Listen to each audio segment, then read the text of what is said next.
Hello friends, आज के workshop में हम सब सीखेंगे कि पावर सप्लाई जो बना हुआ रहता है तो उसका जो सर्किट बना हुआ रहता है वो किस तरीक़ा से बनाया हुआ रहता है, उसमें कौन कौन सा जो कंपोनेंट लगता है वो कितने वोल्ट का लगता है, कितने वाट का लगता है। आज के वर्कशॉप में आपको सारा चीज़ बताऊंगा। तो कोई भी सर्किट है तो सबसे पहले उसमें एक फ्यूज लगा हुआ रहता है। सबसे जब इनपुट सप्लाई देते हैं सबसे आगे आपको इस टाइप का फ्यूज लगा हुआ रहता है। आप देख सकते हो इस टाइप का फ्यूज लगा हुआ रहेगा। उसके बाद जस्ट बाद ये है वैरिस्टर। इसको एमओवी भी बोला जाता है, मेटल ऑक्साइड वैरिस्टर। इसमें 2 पिन होता है और इसको हमेशा पैरेलल में लगाया हो जाता है।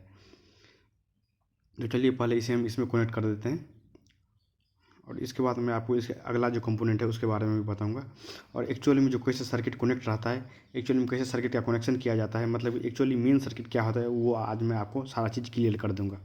उसके बाद ये है NTC, नेगेटिव टेम्परेचर कोफिशिएंट। ये हमेशा सीरीज में लगाया जाता है। ये 2-3 कंपोनेंट जो है ना सर्किट को प्रोटेक्शन के लिए लगाया हुआ रहता है सर्किट को प्रोटेक्शन करने। यदि हाई वोल्टेज आया या फिर कोई भी सर्ज आया तो उससे कैसे सर्किट को बचा सकते हैं।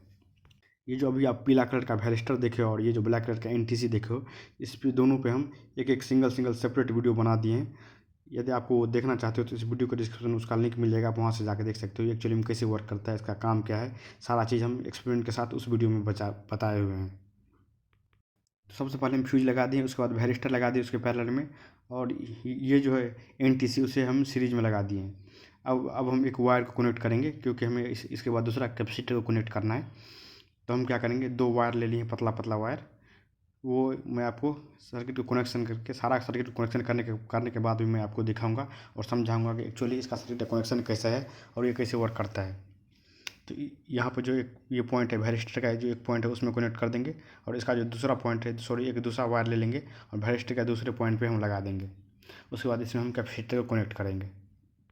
अब यहाँ पे हम कैपेसिटर को कनेक्ट करेंगे तो कैपेसिटर को हमेशा पैरेलल में कनेक्ट करेंगे। आप देख सकते हो ये जो कैपेसिटर है ये 250 वोल्ट AC पे वर्क करता है, और जो भी कैपेसिटर हम यहाँ पर लगाते हैं हमेशा यहाँ पे अल्टरनेटिंग जो कि AC पे वर्क करता है उसी कैपेसिटर को हम यहाँ पर लगाते हैं। यहाँ पे यदि हम DC कैपेसिटर को लगाएंगे तो मेरा DC कैपेसिटर ख़राब हो जाएगा, फट सकता है, क्योंकि यहाँ पर जो वोल्टेज आता है वो AC वोल्ट आता है। तो यहाँ पर हमेशा AC वोल्ट का कैपेसिटर लगाना है, और जो भी कैपेसिटर यहाँ पर लगाना है जितना हमारा इनपुट वोल्ट आता है उससे 30-40 वोल्ट ज़्यादा का लगाना है। और कैपेसिटर हम किस पर्पज़ से लगाते हैं, इसके बाद जो भी कंपोनेंट है हम सारा कंपोनेंट का पर्पज़ मैं बताऊँगा एक्चुअली में क्यों इसमें यूज किया जाता है।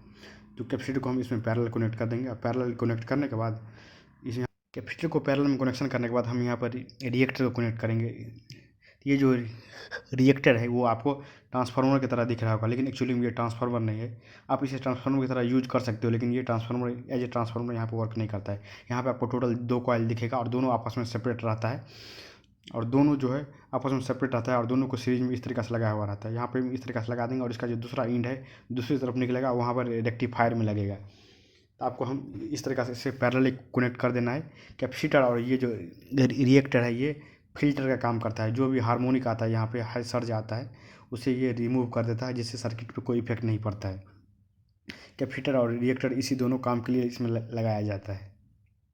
और किसी सर्किट में देखोगे दो कैपेसिटर रहता है, वो सर्किट पर डिपेंड करता है किस टाइप का सर्किट है, वहाँ पे क्या क्या ज़रूरत है उस तरीक़ा से वहाँ पे लगाया हुआ रहता है। तो चलिए इसका जो सर्किट का है जो AC सप्लाई जो आता है, मतलब अल्टरनेटिंग पार्ट जो होता है किसी भी पावर सप्लाई का, वो लगभग कंप्लीट हो चुका है।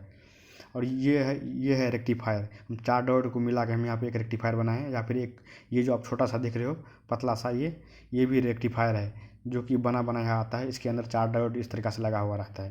तो बीच में जो 2 पिन है इसमें हम AC का सप्लाई देंगे, और दोनों आउटर वाले पिन से DC का सप्लाई आउटपुट इसमें से आउटपुट निकलता है। तो चलिए इसे भी हम 2 वायर को लगा के इसे हम लगा देंगे। उसके बाद मैं आपको मल्टीमीटर के द्वारा इसका वोल्टेज चेक करके दिखाऊंगा।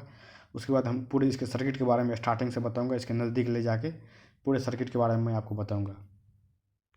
हमारा जो पावर सप्लाई का AC पार्ट रहता है वो मेरा लगभग बन के कंप्लीट हो चुका है।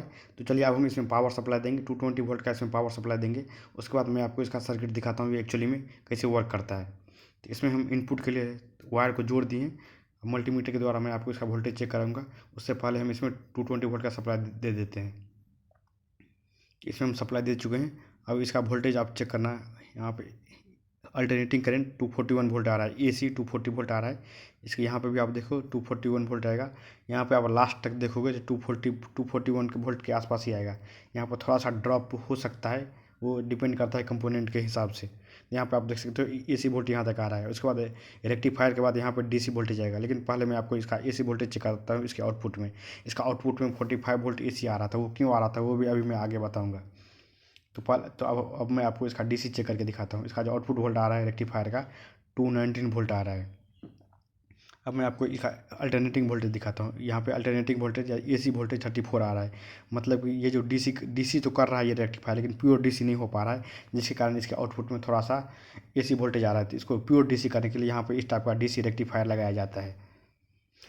तो आज की वीडियो में मैंने ये बताया आप सभी को कि हम किस तरीक़ा से हम सर्किट को बना सकते हैं। ये जो कोई भी पावर सप्लाई होता है उसका जो इनपुट पार्ट होता है अल्टरनेटिंग पार्ट, वो इसी टाइप का सर्किट रहता है। अब चलिए मैं आपको इसे नज़दीक से दिखाता हूँ ये एक्चुअली में कैसे काम करता है। सबसे पहले यहाँ पे हम 220 वोल्ट AC का सप्लाई देंगे। उसके बाद ये फ्यूज है, फ्यूज के बाद ये है वैरिस्टर, ये जो पीला कलर का आप देख रहे हो वैरिस्टर है। मैं आपको यहाँ पे कुछ और चीज़ दिखाना चाह रहा हूँ। ये किसी सर्किट में इस फ्यूज की जगह पे इस टाइप का आपको दिखेगा रेसिस्टेंस। ये एक्चुअली में रेसिस्टेंस नहीं है, ये फ्यूज है। जब भी हाई वोल्टेज आएगा तो ये फ्यूज जो है बर्न हो जाता है, और ये यहाँ पे ये जो रेसिस्टेंस है वो फ्यूज की तरह काम करता है। किसी सर्किट में वो आपको दिखेगा। ये फ्यूज है, और ये जो है ये वैरिस्टर है। यदि हाई वोल्टेज आता है तो ये आपस में शॉर्ट हो जाता है और फ्यूज जो है वो बर्न हो जाता है। इसी के लिए इसे यहाँ पर लगाया जाता है। और ये जो है NTC देख रहे हो ब्लैक कलर का, वो सर्किट को प्रोटेक्शन के लिए लगाया जाता है। और किसी सर्किट में आप इस तरह का कैपेसिटर देखोगे, यहाँ पे इस तरह से पैरेलल में लगा हुआ रहता है। यहाँ पे आप देख सकते हो ये पैरेलल में लगा हुआ है, उसके बाद ये भी पैरेलल में लगा हुआ है इस टाइप से। और ये दोनों जो है ये फिल्टर करने के काम आता है। कैपेसिटर और रिएक्टर फिल्टर करने का काम आता है। उसके बाद ये है रेक्टिफायर AC को DC में चेंज करने के काम आता है। यहाँ पे आप देख सकते हो सेम इसी तरीक़ा से इनपुट सप्लाई आया है। यहाँ पे फ्यूज है, फिर वैरिस्टर है, NTC है, और यहाँ पे रिएक्टर है। उसके बाद ये